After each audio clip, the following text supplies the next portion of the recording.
Permettez-moi maintenant d'aborder le ministère de la Justice. Le ministère de la Justice, moi je n'ai rien contre Madame la ministre, mais Madame la ministre de la Jeunesse, hein, je n'ai rien contre cette dame, je ne la connais pas, tout ça. Mais je vais aller sur les principes.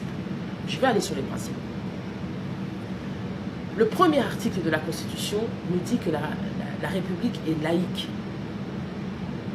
Qu'est-ce que ça veut dire, la laïcité? Ça veut dire qu'au Congo, nous n'avons pas de religion d'État. Nous n'avons pas de religion d'État. Il n'y a pas une religion en RDC qui est la religion d'État. C'est ça la laïcité. Le tout premier article de la Constitution, l'État est laïque. Quand on nomme un pasteur en plein exercice en plus, qui est dans son ministère, qui exerce dans son ministère, c'est une violation de l'article 1er de la Constitution. Ça, on ne le dit pas assez.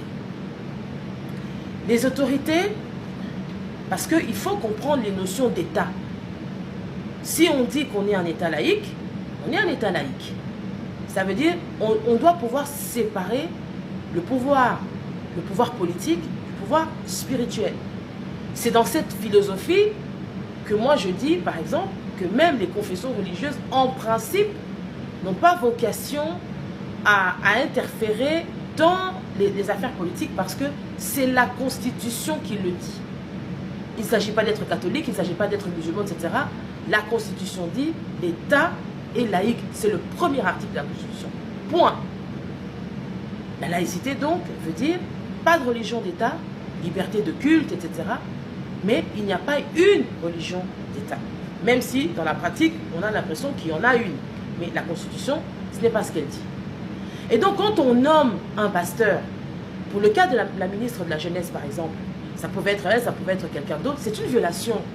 Je n'entre même pas dans la compétence, je n'entre même pas dans le contenu qu'elle va donner, ou le dynamisme, ou je ne sais pas, qu'elle va donner à ce ministère. Moi, je vais au niveau des principes.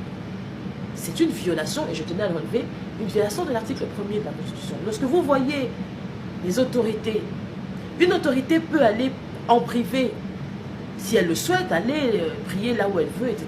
Mais quand elle fait une apparition publique, c'est-à-dire elle porte la fonction, elle doit se tenir à ce à quoi cette fonction est rattachée et les principes auxquels ces fonctions sont rattachées également.